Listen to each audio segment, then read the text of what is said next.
Assalamualaikum warahmatullahi wabarakatuh. Bismillah, alhamdulillah.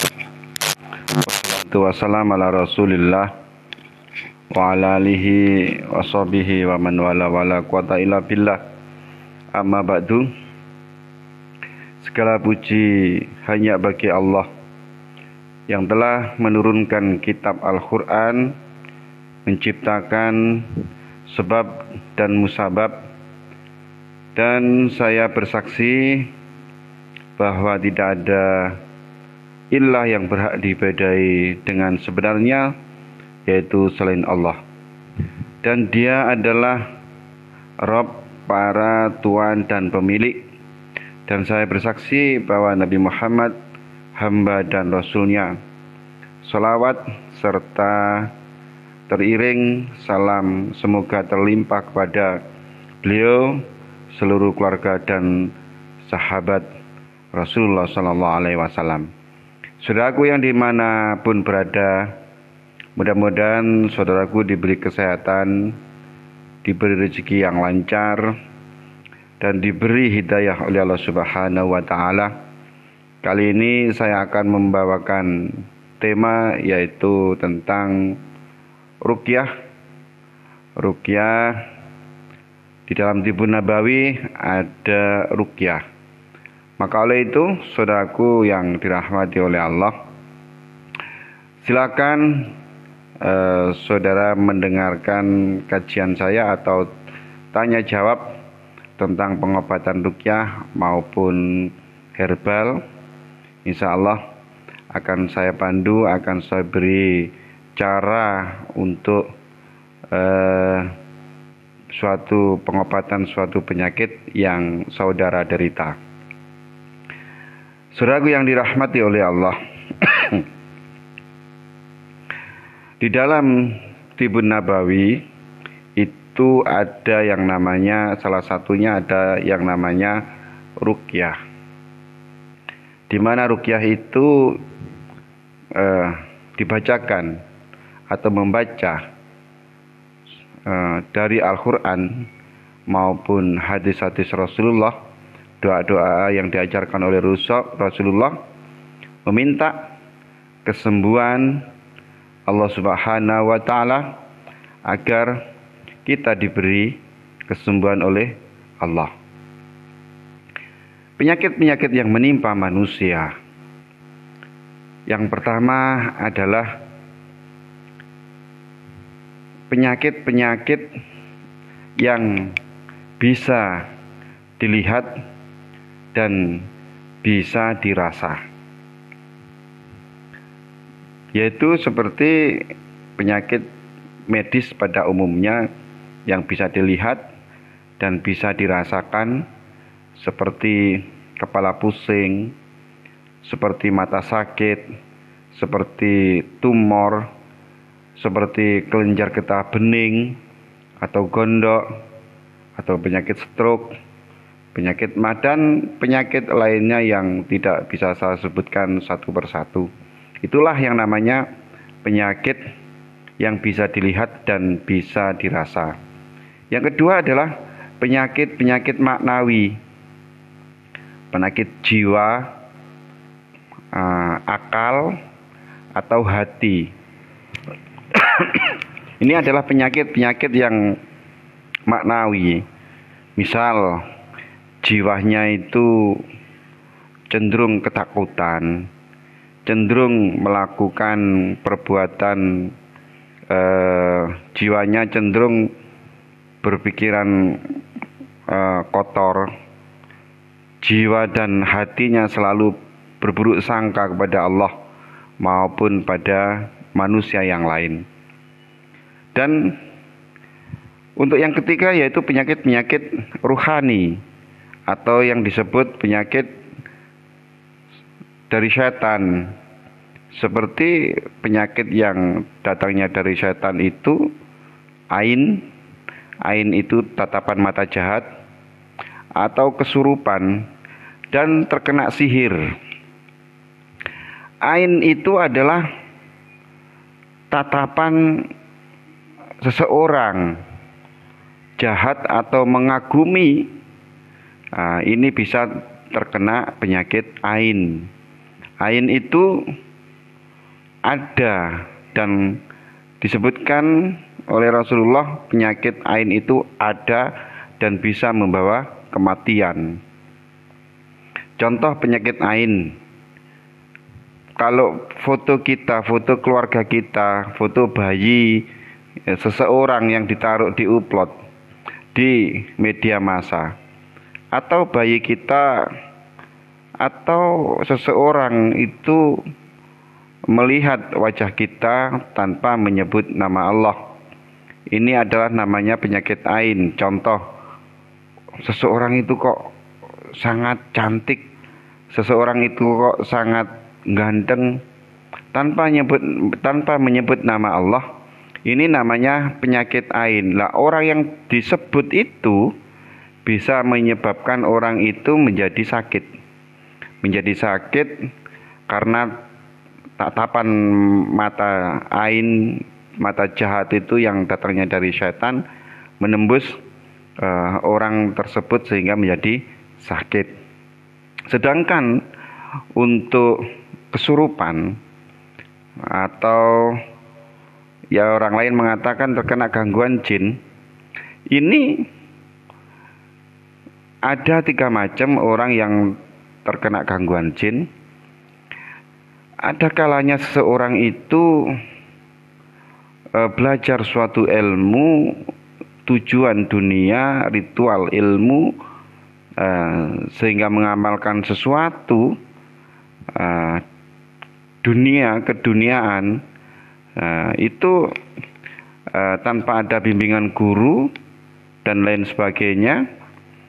Tujuannya ingin kebal, ingin kaya, mendadak dan lain sebagainya, mengamalkan suatu amalan atau wirid, maka ini akan menyebabkan jin itu masuk ke dalam tubuh seseorang dan orang itu bisa menjadi kesurupan atau gila. Ada kalanya jin itu datang menggoda manusia, itu jinnya itu usil. Jinnya usil, senang mengganggu manusia. Sama halnya seperti manusia. Manusia itu ada yang usil, suka menggoda manusia lainnya. Yang ketiga, jin itu menggoda manusia sehingga menjadi kesurupan dan sakit.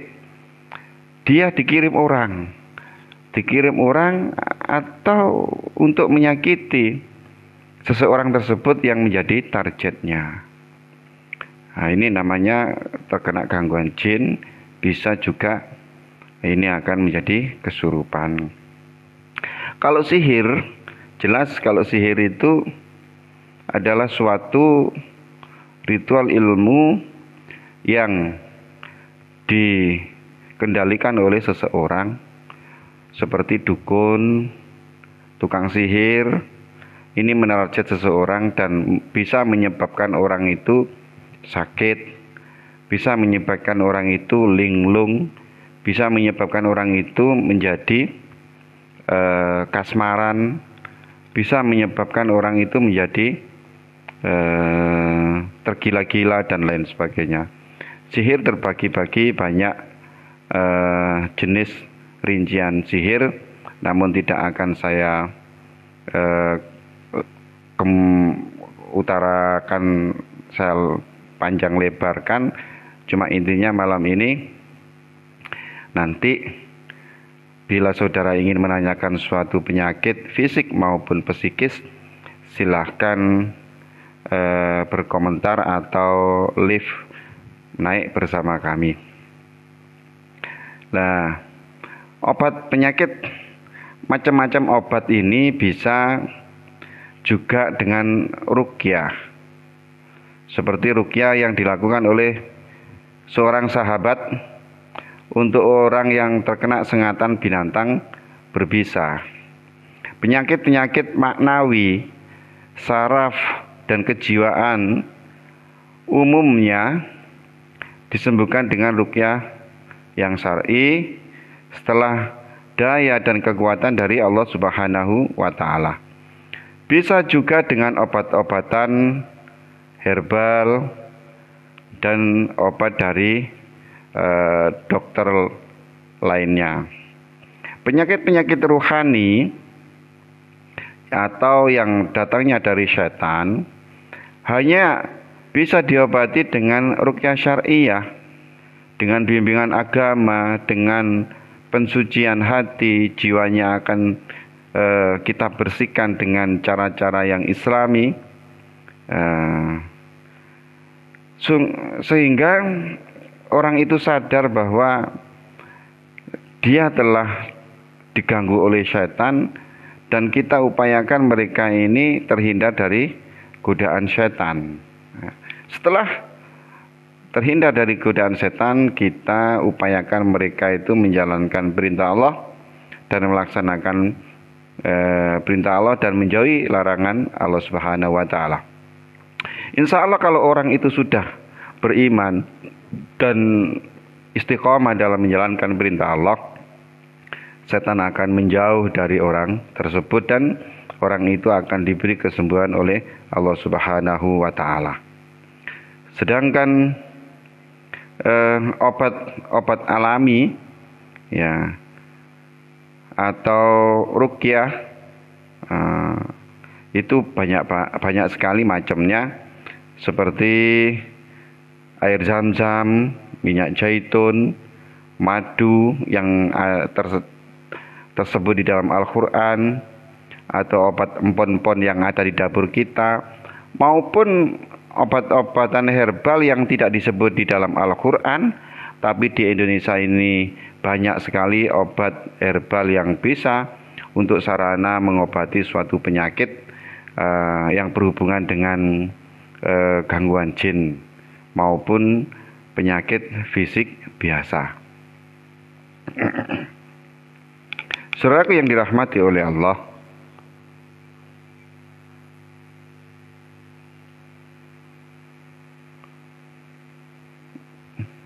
insya Allah kali ini ada tanya jawab,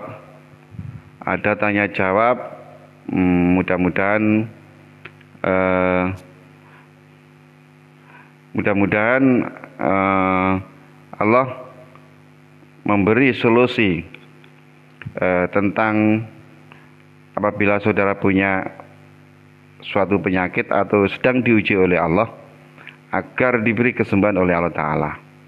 Siapa saja yang bisa diruqyah, siapa saja bisa diruqyah, laki-laki, perempuan, anak kecil maupun sudah tua, bahkan orang non muslim pun bisa kita ruqyah dengan cara ruqyah yang syar'i. Saudaraku yang dirahmati oleh Allah, ruqyah dapat menangkal musibah baik sebelum ataupun setelahnya. Ruqyah untuk menangkal musibah sebelum terjadi ini disebutkan oleh Rasulullah di dalam kitab Sahihnya, dalam Bukhari. Rasulullah mengatakan setiap malam Nabi SAW saat hendak merebah atau mau tidur ke tempat tidur, beliau menyatukan kepala tangan, menyatukan kedua telapak tangan, kemudian beliau meniup pada kedua tangannya dan membaca surat Qul huwallahu ahad, Qul a'udzu birabbil falaq, dan Qul a'udzu birabbin nas. Kemudian beliau usapkan pada bagian tubuh beliau yang beliau bisa jangkau, dimulai dari kepala, wajah, dan bagian depan tubuh beliau, dan beliau melakukan sebanyak 3 kali.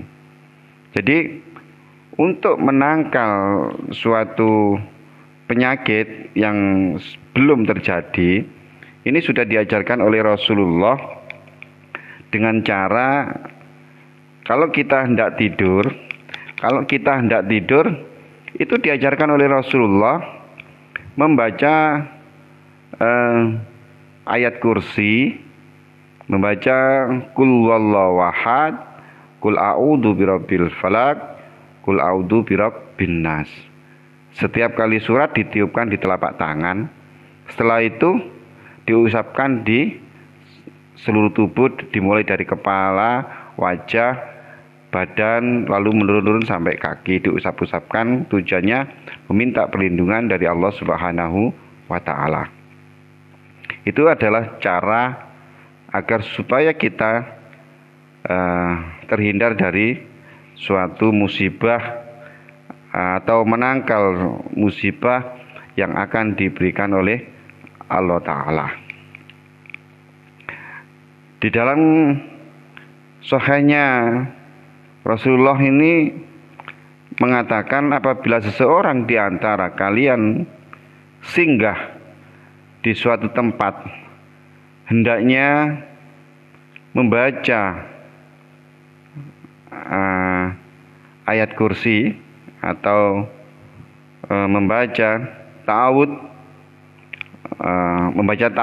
yaitu a'udzu bikalimatillahi tammati min syarri ma khalaq. A'udzu bikalimatillahi tammati min syarri ma khalaq. Ini dibaca kalau kita ini singgah di suatu tempat, kita membaca a'udzu billahi minasyaitonir rajim. Bisa boleh ta'awud yang seperti itu, atau ta'awud a'udzu bikalimatillahi tammati min syarri ma khalaq, lalu membaca ayat kursi. Insya Allah kalau kita ini singgah di satu tempat, sudah membaca ta'awud, membaca Al-Quran, setelah itu hendak tidur kita membaca Qul a'udzu birabbil falaq, Qul huwallahu ahad, Qul a'udzu birabbil falaq, Qul a'udzu birabbin nas, kita akan dijaga oleh Allah, kita akan diselamatkan oleh Allah Subhanahu wa Ta'ala dari gangguan semua makhluknya, dari semua kejahatan makhluknya. Alhamdulillah, di dalam Islam ini sudah lengkap. Kalau kita ingin dilindungi oleh Allah, maka kita segera berdoa kepada Allah Subhanahu wa Ta'ala. Saudaraku yang dirahmati oleh Allah dimanapun berada, orang muslim maupun non muslim, silakan kalau mau bertanya, mau live bersama saya, atau ingin ruqyah jarak jauh, silakan. Saya tunggu komentar atau keluhan penyakit saudara yang diderita selama ini. Mudah-mudahan Allah memberi kesembuhan yang sempurna. Ini dari Fakhru Roji Ozi, izin bertanya, saya punya teman yang suka sesama jenis, itu bagaimana mendakwainya? Nah, ini orang yang homo atau lesbian, ini penyakitnya masuk ke dalam penyakit hati. Sebenarnya orang yang namanya, kalau laki namanya itu banci atau bencong, ini sebenarnya ada, yaitu orang yang disebut banci atau bencong itu sudah ada dari dulu. Itu kelaminnya dua, ada kelamin lakinya, ada kelamin perempuannya. Ini betul-betul banci yang sudah dikodratkan oleh Allah. Cuma nanti kalau dewasa, dia akan memilih salah satu, karena salah satu itu yang aktif ya. Seandainya sudah besar, dia punya hasratnya ke perempuan, dia punya payudara, dia bisa hamil dan lain sebagainya, maka ini dioperasi alat kelaminnya yang laki, ya, ini tidak difungsikan, hanya perempuannya. Juga begitu juga sebaliknya. Nah, ini namanya banci sesungguhnya yang diciptakan oleh Allah. Namun kalau orang itu laki-laki asli dan suka sesama jenis laki-laki, maka dia adalah hatinya sudah kebisikan syaitan, caranya dia untuk menasihati dia, maka kita ajak dia menjadi saudara, kita ajak dia menjadi teman, kita ajak dia senang sama kita. Maksudnya senang itu mau berkawan dengan kita. Apabila dia butuh sesuatu, kita berikan sesuatu tersebut. Kalau sudah dia itu senang dengan akrab dengan kita, maka kita arahkan mereka itu ke dalam kebaikan. Atau kalau memang seseorang tersebut ingin berubah dan mau berubah dirinya, kita ajak ke ustadz yang terdekat atau ke para peruqyah terdekat, nanti di sana akan dinasihati. Itu langkah yang awal. Karena tanpa dia itu senang sama yang memberi nasihat, atau dia itu cenderung tidak mau diberi nasihat dan masih dunianya ada di dalam lingkaran setan tersebut, maka dia akan sulit untuk diberi nasihat dan diberi masukan. Maka jalan satu-satunya adalah kita dekati, kita doakan, kita rangkul, kita beri kebutuhan mereka sehingga dia percaya kepada kita. Setelah itu kita beri nasihat atau dibawa ke para peruqyah di mana di kota saudara berada.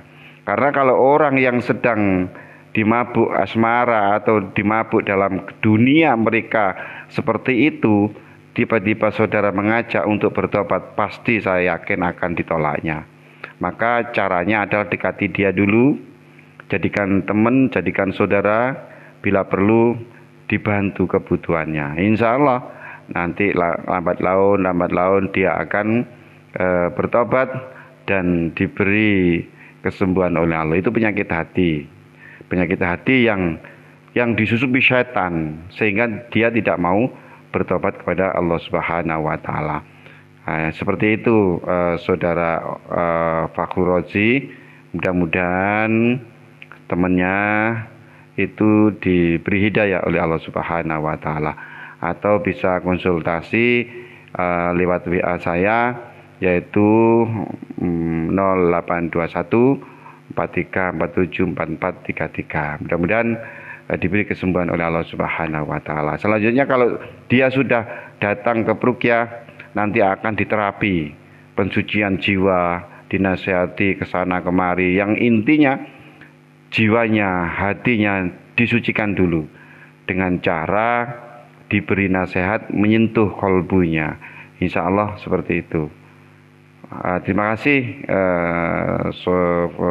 saudara Fakhrul Razi, mudah-mudahan diberi hidayah oleh Allah. Saudara temannya mudah-mudahan diberi hidayah oleh Allah Subhanahu wa taala. Terima kasih telah bergabung bersama saya. Mudah-mudahan diberkahi oleh Allah Subhanahu wa taala.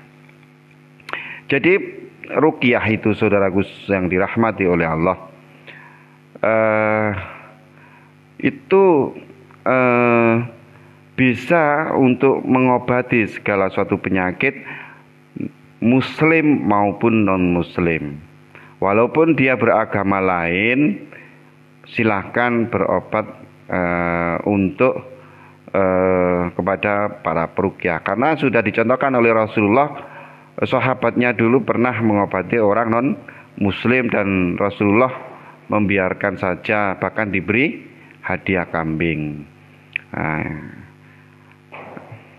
Ya saudaraku yang dirahmati oleh Allah, jadi penyakit hati itu banyak ya, di mana-mana kaum sejenis, pecinta sejenis itu ada di mana-mana. Di kota kita masing-masing itu ada, dan ada grupnya, dan mereka memang dari dulu memang sudah ada. Cuma berkembangnya dunia maya, dunia media ini semakin aktif karena kemudahan-kemudahan yang diberikan melalui di zaman modern ini sangat mudah. Jadi untuk orang yang seperti itu tidak bisa langsung kita nasihati, tapi dijadikan saudara dulu, dijadikan teman dulu. Setelah itu kita beri mereka kebutuhannya, kita bantu kalau kita mampu. Kalau tidak, ya doakan doakan mereka yang punya kelainan seperti itu atau yang punya penyakit, doakan mereka tanpa dia tahu. Dan doa orang yang tidak diketahui itulah doa yang makbul dan diijabahi oleh Allah Subhanahu wa taala. Jadi untuk orang yang penyakit fisik ya, untuk penyakit fisik itu bisa diobati dengan ruqyah mau melalui herbal. Dan kalau untuk kesehatan bisa dilihat di keranjang saya. Di keranjang saya ada beberapa produk ya, ada beberapa produk yang seperti madu bidara, madu ruqyah dan lain-lainnya. Mudah-mudahan Allah memberi kesembuhan pada kita semua. Lalu tentang meruqyah air atau meruqyah herbal itu bisa dilakukan siapa saja, dan insya Allah kita semua sudah bisa. Kalau tahu caranya, kita akan bisa meruqyah diri kita sendiri maupun meruqyah orang lain ya. Jadi saudaraku yang dirahmati oleh Allah, ini saya sematkan produk saya ya. Mudah-mudahan dengan produk ini saudara diberi kesembuhan oleh Allah Ta'ala.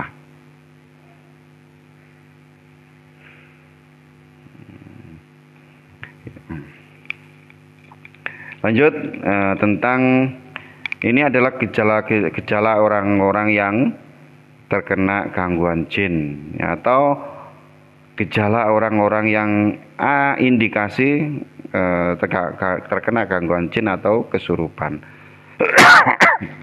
Gejalanya yaitu sering pusing terus-menerus tanpa sebab, atau diperiksa ke dokter tidak ada suatu penyakit dan dia selalu sering pusing. Dicek darahnya, tekanan darahnya normal, dibawa ke dokter itu tidak ada suatu penyakit, tapi kok sering pusing mendadak seperti ditusuk-tusuk kepalanya. Ini adalah ciri-ciri orang yang terkena gangguan jin, atau bisa juga nanti orang itu bisa kesurupan. Lalu pening, lalu dadanya sesak. Yang saya sebutkan ini tidak ada suatu riwayat penyakit. Tidak ada suatu riwayat penyakit, dicek ke dokter itu tidak ada suatu penyakitnya. Nah, lalu sekujur tubuh itu terasa kesemutan, sakit semua, merasa seakan tubuh itu seperti dibius, mati rasa, tidak bisa bergerak. Terus matanya berkunang-kunang, tanpa sebab. Dia tidak jatuh tapi bisa sakit berkunang-kunang. Rasa sakit pada persendian tubuh ini terasa ngilu, terasa sakit digerakkan. Nah, ini bisa menyebabkan terkena gangguan jin atau ciri-ciri orang yang terkena gangguan jin. Terus kalau orangnya itu pemalas dan lemah, senangnya tidak mau aktivitas, senangnya dia ngurung di kamar, kadang itu berbicara sendiri, senyum sendiri, lalu tegang saat tidur, lalu mata kadang itu melotot dan sangat merah, tiba-tiba dia suka marah dan matanya merah. Lalu kadang sedikit gemetar di bagian kepalanya, dan tangan kakinya itu suka bergetar tanpa sebab. Si orang ini kadang itu merasa dingin, kalau tidur itu susah dan gelisah. Nah, ini cenderung suka menyendiri, lalu tidak mempedulikan kebersihan. tidak memedulikan kebersihan, acuh tak acuh kepada lingkungan, ada sampah juga dibiarkan, ada apa-apa juga dibersihkan.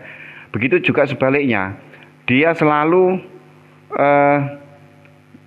sangat bersih dan berlebihan. Contoh, dia habis disapu gitu, ada orang lewat gitu disapu lagi. Bahkan sampai dia tuh capek setiap hari, setiap jam, setiap menit itu menyapu lantai yang dilewati seseorang. Nah, ini juga ciri-ciri orang yang terkena gangguan jin. Lalu sering mimpi buruk. Lalu dia tidur itu sering mimpi buruk. Kadang di dalam tidurnya itu tertawa, menangis. Bahkan dalam keadaan sadar itu dia tertawa sendiri dan menangis. Terus berteriak di saat dia tidur atau mengigau, merintih. Itu adalah ciri-ciri orang yang terkena gangguan jin. Nah, tadi yang saya sebutkan tadi adalah ciri-ciri orang yang terkena gangguan jin. Kalau ciri-ciri orang yang terkena sihir, sihir itu datangnya dari orang lain, ya, atau dikirim dari orang lain. Itu biasanya pusing terus-menerus tanpa sebab. Medis juga dicek melalui medis, melalui dokter, itu juga tidak ada penyakitnya. Hampir sama, sesak dan nafasnya itu sesak, suka menyendiri atau menyukai kerumunan, takut tidak normal, lalu sering berulang kali mimpi seram, menakutkan. Ini adalah ciri-ciri orang yang terkena sihir. Sering memikirkan hal-hal remeh dan tidak fokus saat berbicara. Kalau ngomong tidak fokus kemana-mana. Tubuhnya sakit, kesemutan, ya. Lalu kepala semakin pening atau dada semakin sesak ketika dibacakan ayat-ayat suci Al-Quran, diruqyah maksudnya. Menangis saat dibacakan ruqyah. Sekujur tubuhnya gemetar, kadangkala dia menggigil, gemetar, menolak berzikir dan sholat. Dia kalau disuruh sholat males, apalagi untuk berzikir. Dia mengabaikan perintah Allah dan suka bermaksiat kepada Allah Ta'ala.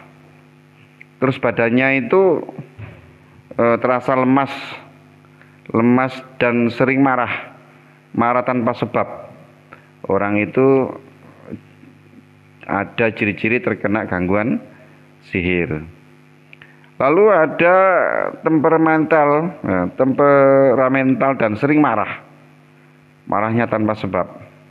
Lalu ada yang cinta berlebihan, melebihi batas normal, sehingga orang itu selalu ingat-ingat seseorang tanpa sebab, padahal awalnya itu tidak ada hubungan apa-apa.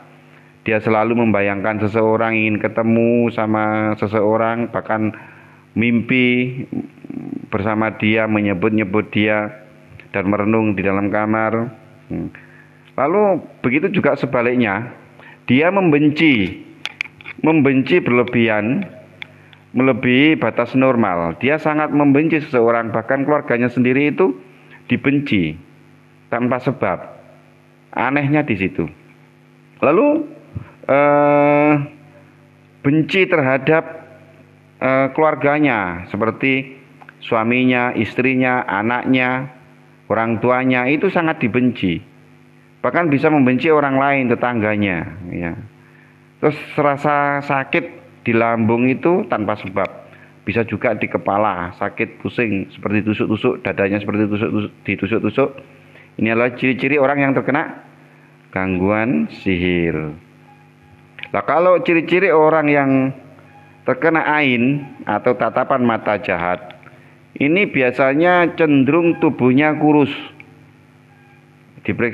Diperiksakan ke dokter tidak ada penyakitnya. Cenderung tubuhnya kurus, tidak nafsu makan, tidak selera makan, ya. Lalu wajahnya itu kuning dan pucat, tidak normal seperti pada wajah orang lain. Terus kadang tubuh itu terasa sangat panas. Terasa sangat panas. Dia inginnya itu ingin ke tempat dingin, mandi, selalu mandi atau kamar ber-AC, berkipas, tidak ingin keluar. Saudaraku yang dirahmati oleh Allah, silakan kalau saudara ingin menulis sesuatu atau live bersama saya atau mau diruqyah jarak jauh, silakan. Silakan live bersama saya, nanti akan saya ruqyah dari jarak jauh. Atau bisa menulis di komentar. Keluhannya apa, sakitnya apa. Insya Allah akan saya beri nasihat dan Allah memberi kesembuhan pada saudara maupun keluarganya. Lalu ciri-ciri orang yang terkena ain. Ain itu tatapan mata jahat, yaitu merasa lemah di sekujur tubuh dan tidak mampu melakukan pekerjaan apapun. Kadang menguap secara terus-menerus, secara tidak normal dan menarik perhatian orang lain. Seperti ini terus, tapi dia tidak ada jedahnya, terus-menerus, ya. Nah, kadang rasa sakit di tangan dan di kaki ngilu sekali tanpa sebab, dada berdebar kencang, rasa sakit di tangan dan di kaki itu sering, pagi maupun sore malam hari. Lalu kadang merasa mual. Lalu sekujur tubuh itu kadang gemetar dan bergerak di luar kesadaran. Tubuhnya bergetar tanpa bisa dikendalikan. Sering sendawa, baik gitu. Ya. Mendadak terserang penyakit pada bagian tubuh tertentu yang tidak bisa diobati. Tidak bisa melakukan apapun hingga tuntas. Atau membenci keluarga, teman dan kenalan. Tiba-tiba dia itu membenci, bahkan kadang sama istrinya, bersama anaknya, sama suaminya itu dia sangat membencinya. Dan sukanya itu menyenangi orang lain yang bukannya suami atau bukan istrinya, dia malah justru menyukai orang lain sehingga dia berselingkuh kepada orang lain. Lalu sering kehilangan kedudukan atau jabatan, bahkan pekerjaan atau usahanya turun gratis tanpa sebab. Ini adalah ciri-ciri orang yang terkena ain. Lalu perubahan mendadak pada penderita sehingga kondisinya berbalik, tidak seperti kondisi sebelumnya. Ini adalah ciri-ciri orang yang terkena ain. 3 ciri-ciri yang terkena tadi silakan dicatat atau diputar ulang video ini dan direnungi apakah memang saya ini ada terkena gangguan. Silakan. Nanti saya akan ajari ruqyah. Suatu saat akan saya ajari ruqyah. Mudah-mudahan Allah memberi kesembuhan pada saudara.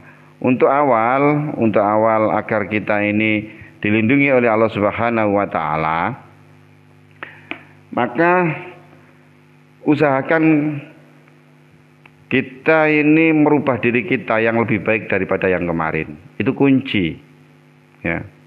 Kalau rezeki kita seret, kalau keluarga kita bermasalah, punya hutang,